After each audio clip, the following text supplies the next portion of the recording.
अस्सलामुअलैकुम नाजरीन, आरने न्यूज़ में आपका खैर मकदम है। हमारे साथ मौजूद है इस वक्त डीडीसी चेयरपर्सन सफीना बेग का जो ग्रुप है उसके कोऑर्डिनेटर चूंकि दाऊद अहमद बेग साहब। बेग साहब, आरने न्यूज़ में आपका खैर मकदम है। शुक्रिया आपका बहुत बहुत जनाब।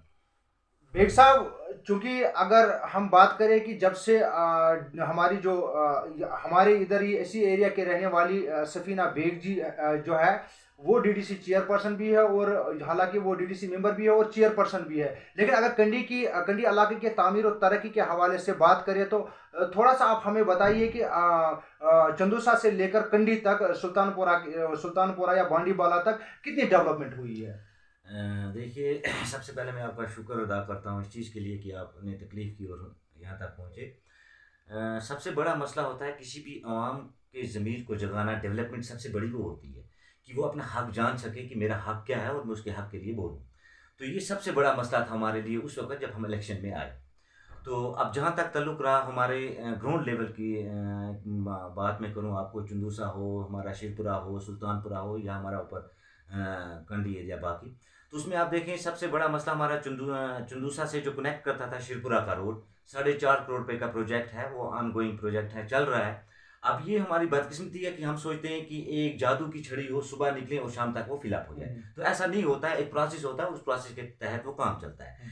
अब दूसरा मसला हमारा, अब दूसरा देखें, हम पिछले 20 साल से हम पूरा कंडी इलाका जो था हमारा यहाँ से पिस रहा था, कनेक्ट नहीं हो रहे थे हम चंदूसा के साथ। हमारा ये दो एक साहब का हमारे कैबिनेट मिनिस्टर भी रहे, बड़ी उनकी उछल पुलगर रही, और हमारे कुछ वर्कर थे उनके साथ, तो उनने जो काम किया वो आपकी नज़र में था। तो पिछले 20 साल से हम पिस रहे थे, हमारा रोड वो कनेक्ट नहीं हो रहा था। 3 करोड़ रुपए के प्रोजेक्ट के साथ हमारा वो कनेक्ट हुआ।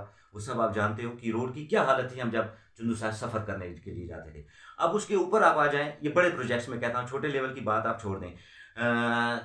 दोदबुक से जो हमारा रोड था कनेक्ट, वो 2003 में बेग साहब ने अर्थ कटिंग की, और उसके बाद वो बालाए ताक रख दिया। हमारे कुछ नेक वर्कर थे, अब मैं उनका नाम नहीं लेना चाहता हूँ, हो सकता है कभी मौका मिले तो मैं उनका नाम भी लूँ। तो उनने झूठ बोला बेग साहब को कि वो रोड कंप्लीट हो चुका है, वो हालांकि वो ग्राउंड लेवल पे नहीं था। तो उसके बाद जब हमने अपनी कायद के साथ ये मसला उठाया कि हमारे लोग जो हैं, ऊपर वाला बेल्ट जो है, तकिया है, बांडी वाला है, सफ़र कर रहा है, तो वो हमारा रोड इंशाल्लाह कंप्लीट हुआ। आपने जो देखा वो कंप्लीट होगा। हालांकि कुछ लोग बोलते हैं हमने ये प्रोग्राम में दिया, प्रोग्राम में देने से कुछ नहीं होता है जब तक आप उसको ग्राउंड, हो सकता है प्रोजेक्ट बेग साहब ने दिया हो, लेकिन बेग साहब अगर इम्प्लीमेंट नहीं उसे कर सके, उसे सफीना बेग जी ने इम्प्लीमेंट किया और ग्राउंड लेवल पे काम करके दे दिया, तो बड़ा मसला है काम करके देना। अब चूंकि कुछ लोगों का हसद होता है कि वो सोचते हैं कि नहीं, मैंने, और उस कश्मीरी में जो कहावत है, मैं काकवंत रेशा हूँ, तो वो उसमें आ जाते हैं, 25 काके ने डाले और एक महीना है तो वो हो गया मसला। तो ऐसा मसला नहीं होता है, क्योंकि लोग आज जिस सिस्टम को आप देख रहे हो ना, आपका आज इस नौजवान को आप बंद नहीं रख सकते। सिस्टम से अगर हमने बाहर निकलना है इस गंदी सियासत से, तो हमें तकलीफें भी देखनी पड़ेंगी, और उसमें अपोजिशन, खुसूसन मैं ये कहूँगा कि सफीना बेग जी को बहुत ज़्यादा अपोजिशन देखनी पड़ेगी, और है अपोजिशन देखनी पड़ेगी, लेकिन आएगा वक्त ऐसा जो लोग घूम रहे हैं उनका जवाब इंशाल्लाह हर महाज पे हम देंगे। तो बाकी ये मसला जो रहा, आप देखते हैं चंदूसा की हालत, चंदूसा में चंदूसा के लोग, बेग साहब, चंदूसा के लोग शिकायत कर रहे हैं, वो सफर कर रहे हैं, 5 दिन से उनके पास पीने का पानी नहीं है। क्या कहना चाहेंगे। देखिए, इसीलिए मैंने पहले आपसे अर्ज किया कि जो हसद और बुग़्ज़ की जो सियासत है, और किसी पर्टिकुलर आदमी को आप टारगेट करते हो, तो मैं समझता हूँ ये कोई भी आदमी हो, वो अपनी बरादरी में अपनी शख्सियत को काम करता है, अपने कद को काम करता है। मैं ये कहूँ आपको कि मैं चंदूसा, मैंने मेरी बुनियादी तालीम भी चंदूसा में मेरी हुई, मैट्रिक मैंने चंदूसा से किया। तो एक दुकानदार होते थे लतीफ़ खान, जहाँ मैं एक मटका एक जैसा रखते थे, तो उधर से हम पानी पिया करते थे। ये हालत चंदूसा की 2004 की थी। और उस चंदूसा की हालत को आप अगर आज देखते हो आप, तो एक छोटा मोटा कस्बा है जहाँ 200 दुकानें चढ़ी हुई हैं। तो ये किसी की देन है, वहाँ अदारे आए हैं, तो ये किसी की देन है। तो आज अगर वहाँ नेशनल हाईवे रोड बना है, तो ये भी किसी की देन है। अब किसी के हसद को तो नहीं हम खत्म कर सकते, या किसी के कोई बीमार है, कोई जहनी बीमार है, तो उसके लिए चंदूसा में हॉस्पिटल नहीं है, मेहरबानी करके उसको बिमना में भेजना जाना चाहिए, वहाँ बिमना में उसका इलाज हो सकता है। बाकी उसके चंदूसा में अभी वो हॉस्पिटल नहीं है। हम गुजारिश करेंगे अपनी कायद से कि अगर वो हॉस्पिटल चंदूसा में भी वो हो, कि कुछ जहनी बीमार लोग होते हैं उनका इलाज यहाँ हो जाए, क्योंकि उनको सफ़र करना पड़ेगा बीमना तक, तो वो इलाज हो सकता है। लेकिन अगर आप तरक्की की तरफ देखते हैं, तो वहाँ एक अदारे जब आते हैं तो वो तरक्की होती है। आप हमारे मैं अपनी कहूँ वो माजी में ज़्यादा मत चले जाएं आप बहुत पीछे। आप वहाँ देखें कि हालत क्या थी, एक गाड़ी आती थी हमें। तो आज अगर वहाँ 200 गाड़ियों का सोमो स्टैंड खड़ा है तो ये कोई बुनियाद थी जिसकी वजह से चुंदूसा खड़ा है। तो चुंदूसा किसी शक्ल में ही नहीं था, एक मिडिल स्कूल था, उसे हाई और फिर वो हाई सेकेंडरी। और कुछ जो लोग बोल रहे हैं तो वो हाई सेकेंडरी बनी कहाँ से, उसे कोई लाने वाले तो था, वो किसी आदमी ने तो लाई, वहाँ नेशनल हाईवे रोड तो था। अब कुछ लोग कहते हैं कि सेंटर की स्कीमें पहले से ही सेंटर से आती हैं, लेकिन मसला ये होता है कि सेंटर से लाकर यहाँ उसे ग्राउंड लेवल पे तामीर कौन करता है, उसे मुकम्मल कौन करता है। बात ये समझने की है। वो तो 1947 से जब हम आज़ाद हुए थे तब से तो सेंटर से है, वरना हमें अमेरिका तो फंडिंग तो नहीं कर रहा है ना, हमारे पास कोई और फंडिंग की तो नहीं है, मरकज ही हमें देता है। लेकिन मरकज से लाने वाला कौन है, मरकज से लाकर यहाँ तक उसको इम्प्लीमेंट कौन करता है, बीच में खाता तो नहीं है कोई। हमने देखा है रिहेबिलिटेशन मिनिस्टर थे हमारे, तो 93 जो करोड़ हैं वो उन्हें खाए हैं। वो घपला करने वाले और ग्राउंड पे काम करने वाले दोनों में फर्क होना चाहिए। और सिर्फ रिश्वत लेकर अपना नाम रोशन करना ये वो मसला नहीं है। जो चुंदूसा के लोग हैं या जो आप न्यूज़ चैनल वाले हैं वो थोड़ा माजी में जाएं और उसे देखें। और खुसूसन आज की बात में करूँ, मस्जिद आंगन में पानी था ही नहीं, नयाबत दी गई थी, लेकिन कहीं बहुत काफ़ी टाइम हो गया कि अभी जो है वहाँ पे वो फंक्शन नहीं करा जिससे लोग सफ़र कर रहे हैं, तो क्या कहना चाहेंगे? देखिए इसके बारे में मुझे पूरी इल्मियत नहीं है, लेकिन मैं ये बात अपनी गाय तक पहुँचाऊँगा कि अगर नायब साहब वहाँ नहीं आते हैं या कोई मसला है तो ये एक बात हो सकती है कि अगर बेग साहब ने वहाँ तक नियाबत लाई और वो फंक्शन नहीं कर रही है तो मैं अपनी गाइड से बोलूँगा कि वो फंक्शन क्यों नहीं कर रही है, ये मसला हो सकता है। लेकिन जहाँ तक डेवलपमेंट का सवाल है तो आप इस चीज़ से अंदाज़ा कर सकते हैं कि पूरे कश्मीर के अंदर का हमारा पूरा डिस्ट्रिक्ट को एक नंबर पे लाना, तो ये डेवलपमेंट थी तब आया। ये कोई डपी छुपी बात नहीं है कि आप हसद से बोले नहीं है, तो ये मसला नहीं है। वो अवार्ड लाया तो अवार्ड किसी मसले पे लाया है, ऐसे नहीं है कि मैं घर में बैठा हूँ, मैं आपसे बात कर रहा हूँ तो बस मुझे कल अवार्ड मिल जाएगा जब तक मैं ग्राउंड लेवल पे कोई काम नहीं करता हूँ। तो पूरे डिस्ट्रिक्ट को किसी नक्शे पे लाना ये एक बहुत बड़े एजाज़ की बात थी। अब कुछ लोग जहनी बीमार होते हैं, वो समझते हैं कि ऐसे ऐसे बंद हो गया अब हम कौम को कुछ करेंगे, तो ऐसे ऐसे चलने से और बंद होने से काम नहीं होता है। वो एजुकेशन का सिस्टम था, रिश्वत देते थे, ये आप सब भी जानते हैं। 30,000 40,000 तो हम आरटी एमएलए थे हमारे कुछ, तो वो इस सिस्टम को चला रहे थे। तो अब अल्लाह का करम है, जिस कायद के पीछे हम चल रहे हैं मुझे पूरा ये यकीन है कि हमारी कायद कभी रिश्वत नहीं लेंगी और हमारा सिस्टम जहाँ तक चल रहा है कि वो इस दलाली में नहीं आएगा। जहाँ तक मेरा अंदाज़ा है कि हम रिश्वत देने और लेने से इंशाल्लाह दूर रहेंगे। तो एक चीज़ का टैग है कि जिसके पीछे चल रहे हैं ये टैग उनके साथ नहीं लगा है कि वो रिश्वत लेंगे और किसी पर्पज़ के लिए 40,000 की उसकी बिल्डिंग हो जाएगी। तो ऐसा मसला नहीं है। जो लोग घूमते हैं कहते हैं कि अब ऐसे ऐसे, तो ऐसे ऐसे उनका बंद हो चुका है, ये मैं उनसे कहता हूँ आज भी। तो अगर स्टेज पे मौका मिला, मुझे मेरी कायद से इजाज़त मिली, तो जो फ़ायदे मैंने जमा किए हैं उनका वो डाइट का तो जो वो पर्पज़ है वो खुलेगा, वो नंगे हो जाएंगे। ऐसा कोई मसला नहीं है, किसी का किरदार दबा छुपा नहीं रहेगा, चाहे वो मैं हूँ या कोई और है। तो ये जो ग्राउंड लेवल पे है वो सामने आएगी बात ये। बेग साहब, चूंकि सर्दी का मौसम है, अगर हम कंडी के हेल्थ सेक्टर के हवाले से बात करें तो काफ़ी ख़राब हेल्थ सेक्टर है, काफ़ी मुतासिर है। लोग जो है आज कई सारी बीमारियों में मुब्तला, अक्सर तो आज चेस्ट इन्फेक्शन, खांसी वगैरह ये तो आजकल के मौसम में होता ही है। लेकिन जो बेचारे गरीब हैं उनके पास पैसा नहीं है, हॉस्पिटल में गवर्नमेंट सप्लाई नहीं दी जा रही है। और सुल्तानपुरा जो हॉस्पिटल हमारा है वहाँ पे इंजेक्शन लगाने के लिए एक सिरिंज भी नहीं है। तो इस हवाले से थोड़ा हमें बताइए। देखिए ये मैं आपसे पहले कहूँ, कहते हैं कि जब एक गंदगी पूरा घर करता है ना, फिर कोई एक आदमी साफ करने में उसे टाइम लगता है। या आप सडनली कोई अलादीन का चिराग नहीं है जिसे आप आओगे तो बस 5 मिनट के बाद वो सफाई हो जाएगी।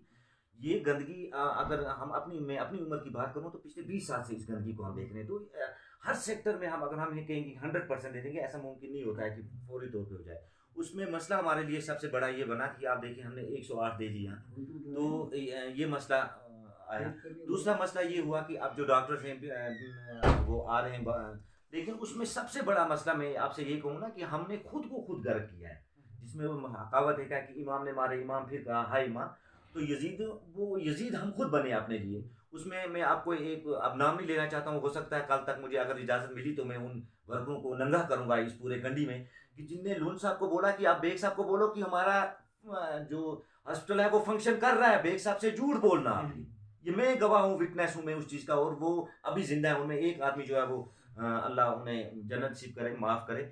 तो वो गुजर चुके हैं। बाकी वो टोपियां लगाने वाले वो टेढ़े हम लीडर कौम के बने, तो उनने ये झूठ बोला वहाँ। अभी मुझे याद है वो, तो उनके साथ में गया, रूपनगर उनकी कोठी थी, तो कहा ये बिल्कुल ये चीज़ बोलो कि आप हमारा हेल्थ सेंटर बहुत काम कर रहा है, तो बेग साहब से बोलना। तो फिर मैंने ये जब तंग आए तो मैंने ये बाजी से बात की कि मैंने कहा हमारे ये झूठ के सिस्टम को चला रहे हैं। तो लेकिन उसके बाद हमारे लिए बड़ी मेहरबानी हुई उनकी कि ये जो हमारा ये 108 आई है यहाँ गाड़ी, उसमें पूरा सिस्टम है, आप उसमें देख सकते हैं, आप उस गाड़ी को चेक कर सकते हैं। तो वो इसी फंक्शन का है, एक वो पूरा एक छोटा मोटा हॉस्पिटल दिया है बाजी ने, वरना वो एक डिस्ट्रिक्ट हॉस्पिटल के लिए होती है, वो आम हॉस्पिटल के लिए नहीं, या एक छोटे से हेल्थ सेंटर के लिए नहीं अप्लाई होती है। तो उन्होंने कहा ये मेहरबानी थी, उन्होंने हमारे इस कंडी इलाके को देखकर कि ये एहसान किया हम पे कि भेजा है। अब चूंकि डॉक्टर दौदू में काम कर रहे हैं, हो सकता है किसी वक्त डॉक्टर की कोताही हो, कुछ हो, लेकिन उसके लिए हमें ये चीज़ नहीं देखना चाहिए कि अब हमारे वहाँ, इसके लिए हमें भी हम खुद इसकी जिम्मेदारी उठाएं कि हम कहाँ गलत हैं। जब मैं झूठ बोलूँगा अपने कायद से कि मैंने ये काम कर दिया है, तो उसको हम उसके ऊपर नहीं डाल सकते, ये मेरी जिम्मेदारी भी है, अल्लाह के पास मुझे भी जवाब देना है इस चीज़ का कि हम किस चीज़ पे। लेकिन जो हसद और बुग़्ज़ का सिस्टम जो चल रहा है, इसको ये नंगा हो जाएगा। अब क्योंकि मुझे इतनी इजाज़त नहीं है और मेरा ये कद नहीं है, मैं समझता हूँ कि मैं उनके बारे में बोलूँ, लेकिन मैं उनसे ये इल्तिजा करता हूँ कि जिस झूठ की सियासत अब ख़त्म हो चुकी है। अब नौजवान पढ़ा लिखा तबका आ गया, अब कुछ कुछ हैं हम में से वो नौजवान भी जो रसीदों को लाते हैं। आपने देखा पिछला इलेक्शन जो था, हमने जाहिल तरीन आदमियों को अपना वोट कास्ट कर दिया, और ये समझते हुए कि अगर ये हमारी नुमाइंदगी करने के लिए जाते हैं तो वो क्या करेंगे, वो क्या प्लान देंगे। जिस तरह आप हमारी पंचायत का देखें सुल्तानपुरा में, तो ये सिस्टम पूरे 2-3 साल डगमगाता रहा, एक काम नहीं हो सका पंचायत का, तो उसकी जिम्मेदारी तो हम क्योंकि आपने पंचायत का इसमें जिक्र किया है कि अगर हम ये कहना शायद सही होगा, क्योंकि आपने मौजू छेड़ लिया पंचायत का। सुनने में ये भी आया है कि जो हमारे जो सरपंच साहब थे, क्या उनके जो पावर्स है वो छीन लिए गए हैं? पावर्स उनके सीज हो गए हैं। उसकी बुनियादी वजह मैं वही कहता हूँ, उसकी गलती पावर छीनने और ना छीनने की मसला नहीं है। मसला है कि मैं वोट कास्ट किसको कर रहा हूँ। बुनियादी हक मेरा ये सोचने का है, मैंने सरपंच बनाया तो मैंने बनाया, वो डीडीसी ने तो नहीं बनाया। अब ये अंदाजा करें कि हमारे जो लीडर आज घूम रहे हैं, हम अब ये करेंगे वो करेंगे, जैसे मैं उनका नाम नहीं लेना। ये भी सुनने में आया है बेग साहब कि 22 लाख जो रुपए हैं वो लेप्स हो चुके हैं। 20 और 22 की नहीं है, 68 जी जो हमारी जो था 68 लाख जो है वो लैप्स हुए सुल्तानपुरा के अंडर जो थे हमारे सरपंच के। वो मसला क्या था, क्योंकि सरपंच को प्लान देना आता नहीं, और अगर देख वो उसके सिस्टम को समझ में उसने 3 साल गुजार दिए, और जब उसे बात करते थे वो कहता था नहीं ये है, मेरे पीछे कोई है, मैं फलाना हूँ, मैं फलाना हूँ। तो ये मसला जो है ना, मैं ये जो कुंजहन लोग जो हैं, जो इस सरमाए को ज़ाया कर रही है इसमें, तो वो उनका सिस्टम जो चल रहा था, जिस पार्टी के साथ हम मुंसलिक थे, तो मैं उनको भी कहता हूँ कि ये घूमने से कुछ नहीं होता है जब आप ग्राउंड लेवल पे नहीं है। आप एक पिछले मरतबा एक लीडर का इंटरव्यू ले रहे थे, मैं जी आया हूँ इनको देखने के लिए, रंगवार में देखने के लिए। अब रंगवार में 2 PMGSY रोड कनेक्ट कर रहे हैं, और तीसरा जो हमारा रोड है वहाँ 12 लाख का चल रहा है, तो वो 18 घर में कितना फ्लाईओवर बनाना चाहते हैं यहाँ से लेकर श्रीनगर में, कि अब 18 घर जो हैं हमारे इस सुल्तानपुरा के, और वो फ्लाईओवर के थ्रू जाएंगे वहाँ। बेग साहब, चूंकि काफ़ी ज़्यादा उम्मीदें हैं इस इलाके को, अपनी जो हमारी डीडीसी चेयरपर्सन सफीना जी है, काफ़ी सारी उम्मीदें हैं उनसे वाबस्ता लोगों की, क्योंकि यहाँ के रहने वाली है, हमारी डीडीसी मेंबर भी हो, डीडीसी चेयरपर्सन भी है। क्या आपको लगता है कि इस इलाके में, अगर हम पहले तो बैंक की ज़रूरत है ही, हमें नीड है उसकी, क्या आपको लगता है कि एक ATM का होना बहुत ज़रूरी है? देखिए, मैं आपसे अर्ज़ करूँ, पहले जो एक सिस्टम था हमारा स्टेट लेवल का, उसमें जो तब्दीलियाँ आई ना, वो हमें अभी पढ़े लिखे तबके को भी समझ में नहीं आती हैं कि हमें प्रोसेस क्या है इसका।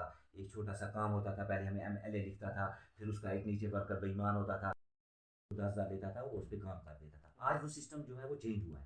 अब इसी तरीके, ये छोटा सा एक मैं आपको उसमें मिसाल देता हूँ। अब जब आप उस हायर लेवल की बात करेंगे, तो उसमें मसला क्या है, आप एक छोटा सा ट्रांसफार्मर जब लगाते हैं, उसकी फिजिबिलिटी रिपोर्ट अगर बनती है, जेई आपका देता है, तब वो फिजिबिलिटी रिपोर्ट बनता है, वो कहता है कि इसकी फिजिबिलिटी है, तो फिर वो काम में आएगा। हालांकि हमारे इसमें है प्लान में कि आए सिस्टम, लेकिन उसकी जो सिस्टम है वो अभी बंद है।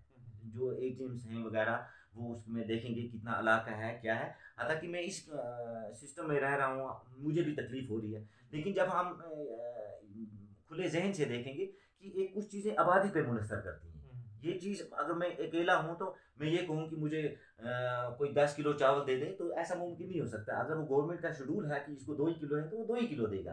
लेकिन हम क्या करते हैं, हम फिर उस टारगेट करते रहते हैं उस आदमी को कि भाई नहीं, इसके हाथ से ये काम नहीं हुआ, जबकि वो उसके सिस्टम में नहीं है। तो ये चीज़ों को हमें सोचना चाहिए। अब हम कहें हवाई जहाज़ लैंड करें, जैसे हमारे कुछ गुंजन कहते हैं कि जुलूसा में जून है, अब वो सुल्तानपुरा में आ जाए, कि सुल्तानपुरा में आबादी कहाँ से आप जून यहाँ से खड़ा कर दोगे। तो जो चीज़ें नहीं हो सकती हम उनको टारगेट करते रहते हैं, और कुछ इस सिस्टम को लेकर तो ऐसा मुमकिन नहीं होता है कि सब चीज़ें वो आ जाएं सेपरेट। अब हमारा सुल्तानपुरा में आ जाए या कंडी में आ जाए तो सेपरेट नहीं आ सकता है, ये हमारे ख्वाब हैं। या मेडिकल कॉलेज हमारा यहाँ आ जाए, वो बारामूला के लिए था तो बारामूला आ सकता है। तो सबसे बड़ी बात थी, और कुछ बदकिस्मती हमारे कि बेग साहब को टाइम ओवर नहीं मिला। तो बेग साहब के साथ साथ एक फिर उम्मीद जुड़ी हमारी इनके साथ कि हम यहाँ से गए और वो मैंडेट लाया था कि बेग साहब नहीं मानते थे। मैं आपको एक राज की बात करूँ, बेग साहब नहीं चाहते थे ये सफीना जी इस सियासत में आए, लेकिन हमारे एक बहुत ज़ोर किया उसमें हमने, कि हमने सफीना जी को लाया। और हमें उम्मीद ये है कि मैं समझता हूँ कि जो वसाइल बेग साहब के पास थे, बाजी के पास उससे कम वसाइल होने के बावजूद भी एक नक्शे पे पूरे डिस्ट्रिक्ट को लाना, ये हमारे लिए एजाज़ की बात है और फ़ख्र की बात है। बेग साहब, एक आखिरी सवाल आपसे, यहाँ के जितने भी तालिब इल्म है जो बारामूला जाते हैं वो डिमांड कर रहे हैं गवर्नमेंट बस सर्विस को लेकर के, क्योंकि काफ़ी ज़्यादा गरीब और पसमानदा इलाका है, लोग अफोर्ड नहीं कर पा रहे हैं, कुछ बच्चे तालीम से महरूम भी रह जाते हैं। तो क्या आप अपनी बात जो है आला हुकाम तक पहुँचाएंगे? ये बिल्कुल आपकी बड़ी बात है कि हमारे इलाका जो है दूर दराज इलाका है, इसमें हम बात उठाएंगे अपनी गाइड से कि हमारे लिए वो डीसी साहिबान से, बाकी जितना भी एडमिनिस्ट्रेशन है उनसे बात उठाता है, ताकि हमें ये बस आए। और मैं उम्मीद करता हूँ, आपके साथ से बोलता हूँ कि बहुत जल्दी बस हमारे यहाँ तक आ जाए। शुक्रिया बेग साहब, आपका आपने आरने न्यूज़ में अपना कीमती वक्त दे दिया। शुक्रिया आपका बहुत बहुत। ये थे हमारे साथ दाऊद अहमद बेग साहब, जो कि सफीना ग्रुप के कोऑर्डिनेटर हैं। उनसे हमारी गुफ्तगू हो रही थी। तो अगले मौजू में फिर किसी और मेहमान से हमारी गुफ्तगू होगी। जब तक के लिए दीजिए इजाज़त। आरने न्यूज़ की पूरी टीम को अल्लाह निगहबान।